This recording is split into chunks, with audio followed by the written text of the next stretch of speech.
Hey there, Death Seekers. Before we dive into the most terrifying day in medieval history, smash that like button if you think you could survive as a professional killer in 1256. Subscribe if you want more blood-soaked confessions from history's shadows. And drop a comment. What would you do if you woke up tomorrow with a contract to assassinate a bishop using nothing but poison and prayers? Because tonight, we're going full medieval on your ass. March 17th, 1256. Croix de Chevaliers, Syria. My name is Marcus Blackthorne, former monk, current professional soul harvester. And this is the story of how I helped destroy an entire civilization. One scream at a time. But the streets know me as the Unseen. Think John Wick, but with a crossbow and a serious God complex. I've been killing for Christ and coin for 18 years, and today I'm gonna tell you about the day that broke me. It's like being a CIA operative, but instead of encrypted phones, you get messages stuffed inside dead goats. Instead of silencers, you use prayer beads to strangle bishops. And instead of witness protection, you get a shallow grave and a mysterious accident story. My mark today? Brother Alphonse de Lyon. This dude was basically the medieval equivalent of a televangelical con artist. Picture a guy who could turn a sermon into a murder plot, but here's the kicker, he was stone cold illiterate. Couldn't read his own damn Bible. He had scribes hiding in the walls, whispering psalms through tiny brass tubes into his ears. The congregation thought he was channeling God. I knew he was channeling bullshit. And bullshit, well, that's what I specialized in cleaning up. Now, medieval Europe was like the Wild West of poison. Every apothecary shop was basically a death dealer's candy store. My weapon of choice? Monkshood, Aconitum napellus. Beautiful purple flowers that'll paralyze you in 5 minutes, kill you in 10. But here's where it gets fucked up. I didn't just want him dead. I wanted him to suffer. You see, monkshood doesn't just kill you. It traps you inside your own body while your nervous system shuts down like a computer with a virus. Your brain stays crystal clear until the very last second. Dawn Mass. The scent of incense mixing with fierce sweat. I'm dressed as a monk, got my fake rosary, even practiced the Latin. I slip into the vestry while Alphonse is putting on his show. 3 drops in his communion wine. That's all it takes. I watch from the shadows as he raises the cup. Body and blood of Christ, he says. Yeah, brother. More like body and blood of monkshood. He drinks. 5 minutes on the clock. But here's where my day, and my entire fucking life, took a left turn into crazy town. As the poison hits his nervous system, instead of dying quietly like a good little heretic, this bastard starts confessing. To me, I know you unseen. You spared the girl, Sister Alira, in Acre. How the hell did he know about that? That was my one moment of mercy in 18 years of murder. My one goddamn secret. And that's when I realized I wasn't the hunter anymore. I was being hunted by something way worse than kings or bishops or even the Pope himself. I was being hunted by the truth. So there I am, covered in holy water and existential dread, needing to get the hell out of Dodge. But here's the thing about medieval getaway vehicles. They don't make them like they used to. I meet this horse. No name, just pure liquid stupidity on 4 legs. Some genius stable boy fed it fermented figs. Ever seen a drunk horse? It's like watching a freight train driven by a toddler having a seizure. My next target, Bishop Ermund of Apamea. Think medieval Jabba the Hutt, but with a collection of wigs that would make RuPaul jealous. This guy was paranoid as hell. Had food tasters, bodyguards, even blessed his own chamber pot. He's got dirt on my boss, Grand Master Gervais. Blackmail material. My job? Silence him or extract the information. My choice. But when I roll up on my hammered horse, hiccuping like a drunk college kid, the bishop takes one look and goes, I expected someone more professional. Here's where it gets really twisted. The dirt wasn't about treason or murder or even stealing from the collection plate. No, this sick fuck had caught my boss, the Grand Master of the Knights Hospitaller, sneaking out of the monastery dressed as a woman. Just some deeply repressed dude playing lute in a lavender gown under the moonlight. That's it. But in 1256, that's a death sentence. And this bishop? He's got sketches, detailed ones, ready to distribute them across the Holy Land like medieval revenge porn. For the second time in one day, I'm staring at a choice that's gonna haunt me. Do I kill a man for being gay? In 2025, we call that a hate crime. In 1256, it was Tuesday. So I made my choice. I torched his wig collection, all 27 of them. Weasel fur, mostly. The smell was like burning nightmares. Left him a note. Blackmail again, you go bald in more ways than one. That's when it hit me. I wasn't killing people anymore. I was judging them. And that's a hell of a lot more dangerous than being an assassin. Because judges have to live with their decisions. I forged my report to the order, told them both targets were dead. But inside I started making a list. A list of names, people the order wanted gone, and people who still had souls worth saving. Little did I know someone was making a list of their own. And my name was at the top. By sunset, I'm riding a sober donkey toward Aleppo. Why? Because I'm going to see her, Alira, the one life I didn't take, and the one that changed everything. 10 years ago in Acre, I was sent to kill this healer. Her crime? Teaching women how to give birth without screaming. Using herbs and breathing techniques instead of leeches and holy relics. The church called it witchcraft. I called it Tuesday. But Alira wasn't just healing anymore. She joined something called the Pact of Worms. Think of it as anonymous but with more plague and less Wi-Fi. A secret network of rogue monks, exiled scholars, former assassins, and one disgraced nun who brewed aphrodisiacs so strong they crashed 2 royal weddings. They believed the church was a rotting tree, and truth was the worm that needed to hollow it out from within. And they wanted me in. Me, the blade of the very rot they opposed. I needed time to think, but I never got it, because that night, as I slept under Alira's roof, the Order of the Thorn sent 3 assassins after me. These weren't just killers.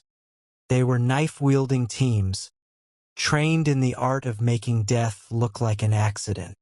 One of them was Elias, my protege, my brother in blood, kid I'd trained since he was 12. You've gone soft, Corbin, he said, crossbow aimed at my heart. Twice today you spared the condemned. That makes you a liability. The fight was brutal. Not the choreographed dance you see in movies. Real violence is ugly, desperate, and overfast. I used Alira's sleeping powder to knock out 2 of them. But Elias? I gave him a choice. Walk away or join me. He spat at my feet. So I broke his crossbow. His fingers will heal. His pride? That's terminal. But here's the thing that still keeps me up at night. As I watched him crawl away, I realized I'd become something worse than an assassin. I'd become a teacher. And I just taught my own student that mercy is weakness. That night, I wrote my confession to the Grand Master. Not an apology. A declaration of war. I am the worm now, I wrote, and I will feast until the order collapses. Alira read it over my shoulder and said 2 words that changed everything. About time. You know what's fucked up? In 2025, I'd be on a podcast right now. Ex-assassin reveals church scandals they don't want you to know. I'd have a Netflix deal, a best-selling memoir, maybe even a cameo in the next Marvel movie. But in 1256, you just became a ghost. No fanfare, no book deal, just dirt roads, bounty posters, and a sudden spike in people offering you soup just to be safe. Because everyone knows you don't feed a starving assassin unless you want to keep breathing. The moon was full that night. Alira slept beside her healing candles. I sat awake, sharpening a knife I no longer wanted to use. And for the first time in my life, I wasn't afraid of being forgotten. I was afraid of being remembered for all the wrong reasons. I wasn't born a monster, you know. Started as Brother Marcus at Cluny Abbey. Devoted my life to copying scriptures, growing turnips, and pretending I didn't have impure thoughts about Sister Marguerite's ankles. Then the recruitment letter arrived. Father Arnaud Amalric, head of the crusade. Think Dick Cheney in monk robes. The church needs special skills. Men who understand both salvation and damnation. Report to Carcassonne. Bring your sharpest quill. I thought they wanted me to write propaganda. Turns out they wanted me to write in blood. July 22nd, 1209. The city of Béziers. Our army surrounded the walls. The citizens refused to surrender their Qatar neighbors. Fair enough, right? Who wouldn't protect their friends? That's when Amalric gave the order that still haunts my dreams. Kill them all. God will know his own. 20,000 people. Dead in one day. But here's the part that broke me. They made me categorize the bodies. Separate the pure Catholics from the tainted heretics. Based on how they screamed when they died. You know those horror movies where someone snaps and starts seeing demons everywhere? That was real life for us. Except we were the demons, and the Holy War was just elaborate psychological conditioning to turn normal people into sadistic killers. After Béziers, they promoted me to the inner circle. Welcome to the most twisted group therapy session in history. Lady Alice de Montmorency, Count Simon de Montfort's wife, looked like a Renaissance angel, acted like a serial killer. Her hobby? Designing custom torture devices for female prisoners. Called it pastoral care. Brother Peter of the Bleeding Heart Papal Inquisitor who got off on making people confess to sins they didn't commit. Had a collection of fingernails from repentant heretics. Wore them as jewelry. Count Simon de Montfort, military leader. Basically medieval Hitler with better hair. His battle cry? God wills it. His reality? I get hard watching people burn. And me? I became their artist, their composer of screams. They sent me undercover to Carcassonne Castle. My target, Viscount Raymond Roger Trencavel, the 24-year-old ruler protecting Qatar refugees. My cover story? I was a reformed monk seeking redemption through loyal service. My real job? Map out the castle's defenses, identify key targets, and prepare for the siege by softening resistance from within. You ever been a sleeper agent in a place where everyone treats you like family? Where kids run up and hug you, thinking you're their protector? Yeah. That's when you realize evil doesn't announce itself with dramatic music. It whispers sweet prayers while sharpening knives in the dark. Carcassonne was magical. Imagine if medieval times restaurant was actually run by people who gave a shit. The Viscount was young, idealistic, genuinely trying to protect everyone. Catholic, Qatar, Jewish, Muslim. Didn't matter. His motto, all souls deserve sanctuary. Lady Agnes Trencavel, his wife, pregnant with their first child. She'd sing lullabies to her belly while helping refugee families find shelter. Made me want to protect something pure for the first time in my life.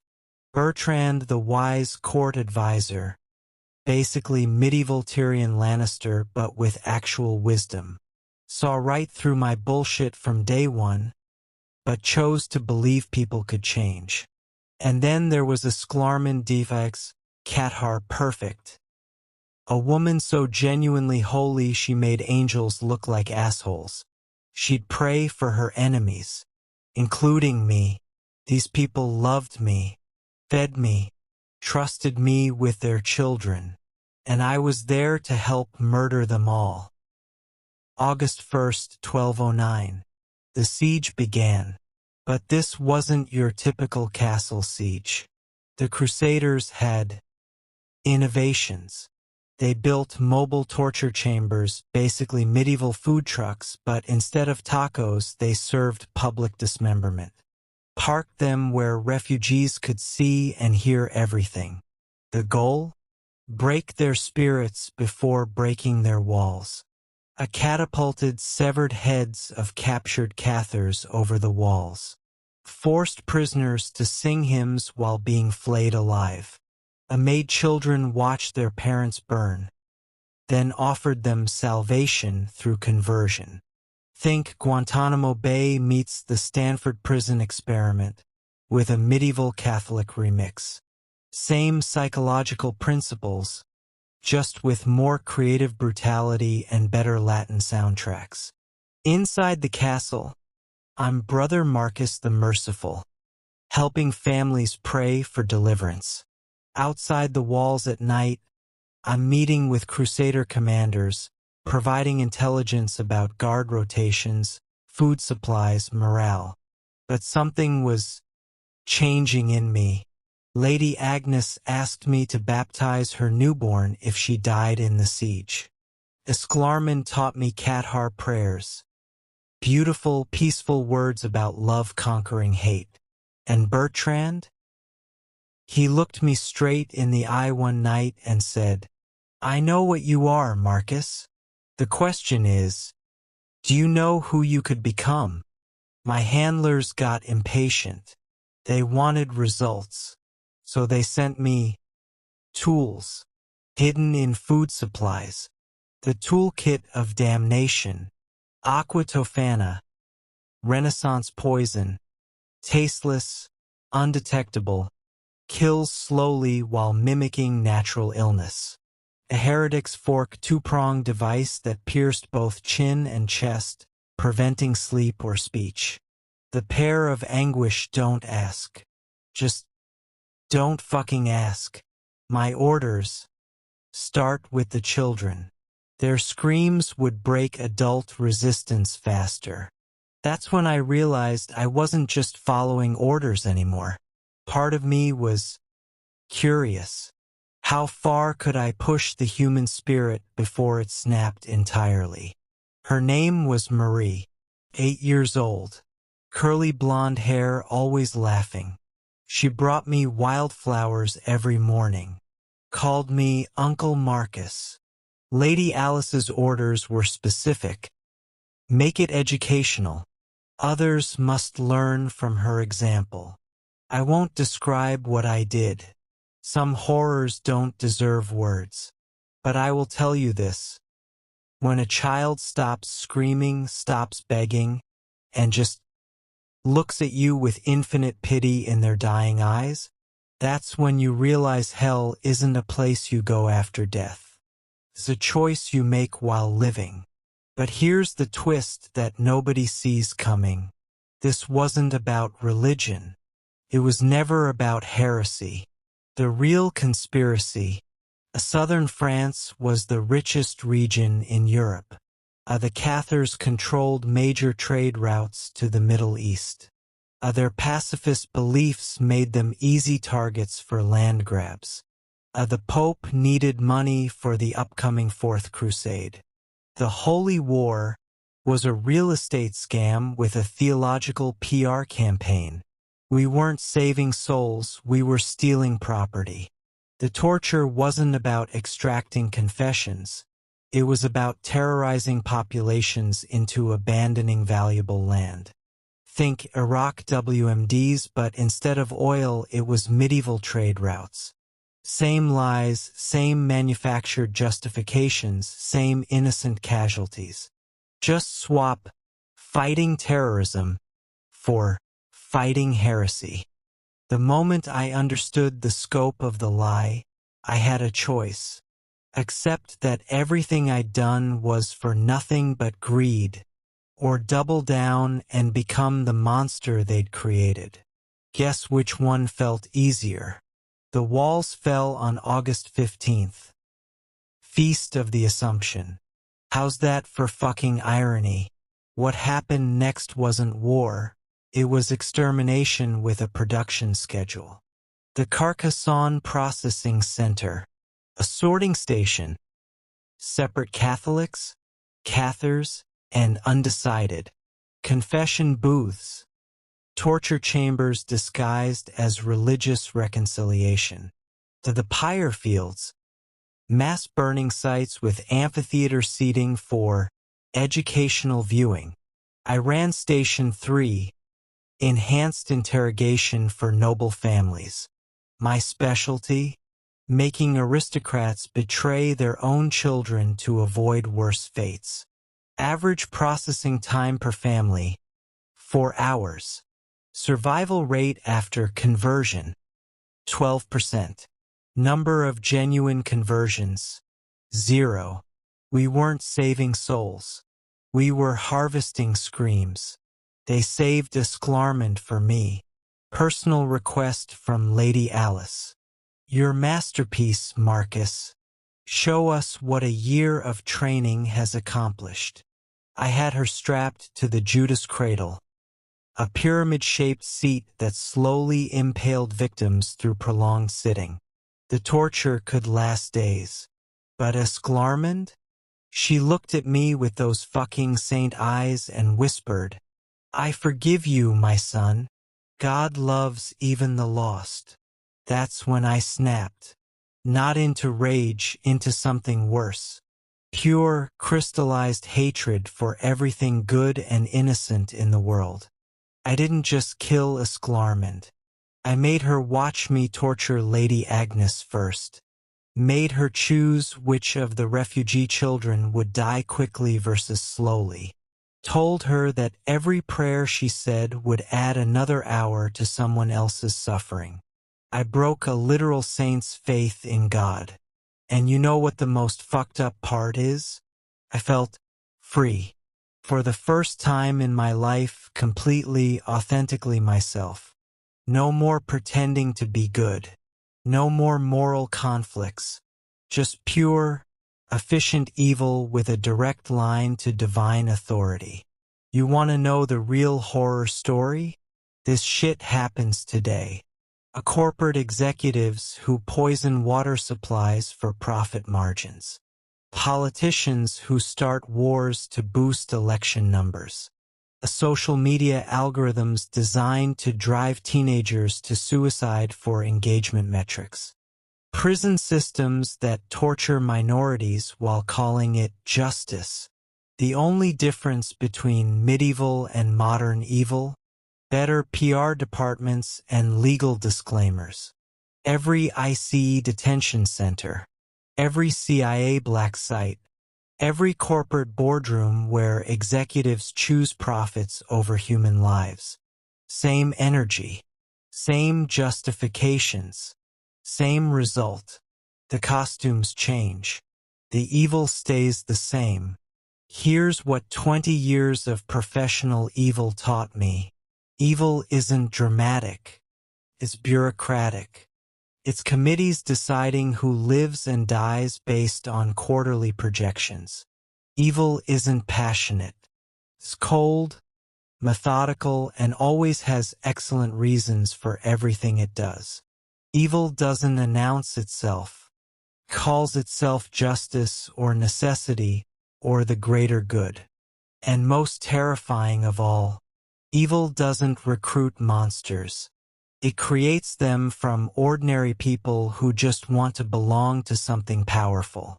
The Albigensian Crusade officially ended in 1229. Cathar culture, extinct. Southern French independence, destroyed. Religious tolerance, dead for centuries. Papal wealth, increased by 300%. Mission fucking accomplished. But here's the real kicker. I'm still here. Not literally, this body died in 1267, choking on my own blood in a Paris gutter. But the system that created me, the machinery of justified violence, the bureaucracy of righteous evil, that's still running. Upgraded hardware, same operating system. Every time you see surgical strikes on civilians, think of our mobile torture chambers. Every time you hear enhanced interrogation, remember our confession booths. Every time someone says, "It's for the greater good," while people scream in cages, remember Marcus Blackthorne. Remember the Blood Crown Chronicles. Remember that evil always wins when good people convince themselves they're fighting for God. So that's the real story behind the Albigensian Crusade. The genocidal land grab that nobody talks about because it's too fucking dark for textbooks. So there you have it, Death Seekers. One day in the life of a medieval assassin who learned that sometimes the most dangerous enemy is your own conscience. If this story made you question everything you thought you knew about good and evil, smash that like button.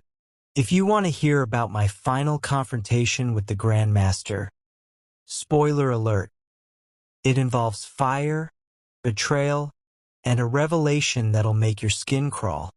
Subscribe and ring that notification bell. And remember, drop a comment below. What would you do if you discovered your entire life was built on lies? Would you burn it all down like I did? Or would you keep living in the shadow of someone else's truth? Until next time, stay in the shadows. They're safer than the light.